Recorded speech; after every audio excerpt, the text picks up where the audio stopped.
السلام علیکم قدرمن دوستانو، هیله لرم چې جوړ روغ به سو د صحت جامې به پتن وي. دوستانو د کیکی کلیک په معلوماتي ویډیوګانو کې درته ښه خلاص وایم. نن یو بله داسې ویډیو ده چې د کرشمه شهزادي چې د پښتو سندرغاړې ده چې په 2014 کې هغه وفات شوه. چې څنګه وفات شوه نو که غواړئ چې د دې په ټوټل معلوماتو ځان خبر کړئ نو زموږ ویډیو در سره لایک کړئ او زموږ ویډیو تر اخره له موږ سره وګورئ ځکه چې تاسو ټول معلومات ترلاسه کړئ. او که زما چینل کې نوي یاست نو زموږ چینل سره سبسکرایب کړئ. کیکی کلیک دوستانو نور وخت نه ضایع کومه. کرشمه شهزادي هغه سندرغاړې ده چې په تر 2009 کې راوتلې وه، تر 2014 پورې هغې یو ماشومه سندرغاړې وه، 14 کلنه وه. هغې د پښتو د 13 فلمانو دپاره ګانې ویلي. د یادونې وړ ده چې هغې د سندرغاړي له کورنۍ سره تعلق لري. د هغې مور هم مخکې پخوا ټایم کې سندرې ویلي چې صاحبه نور په نامه وه.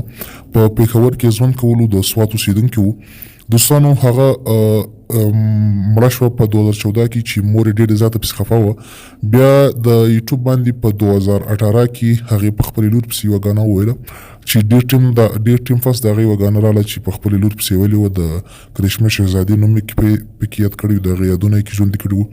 دوستانو هغه داسې مه سوه چې د هغې په خېټه کې درد وڅه او هغه د کلي یو ډاکټر ته یوړه، کلینیک ته چې یوړه هغه هلته یو غلط انجکشن له وجې هغې هلته ساه ورکړه، په راضي باندې وفات شوه. تقریبا په 15 منټو کې اندر هغه وفات شوه. ډېره په عذاب نه وه خو دا سترې د غلط استعمال د وجې هغه وفات شو هلته. د یادونې وړ ده چې په دې پسې یو سپین ږیری سړی و، په دې پسې و چې ما سره به واده کوي، خو د مور یې نه وخوښه ځکه د دې پلار مړ و. د وروڼو یې هم نه وخوښه چې له دې زاړه سړي سره زما خور یا زما لور واده وکړي، خو هغه نه پرېښوله. نو دوی اوس هم په دغې سړي باندې لاس پرېمځي چې دا هم غلطه انجکشن دې سړي ورلګولې ده ځکه چې هغه سړي د ایسور په مدد دې جنۍ سره کړی وي، د کرشمه شهزادي سره تقریبا 2.5 لک روپۍ ورکړې وي. او هغه دا خواهش کوو چې دا جنۍ به ما سره واده وکړي او زه به له سندرو نه راوګرځوم.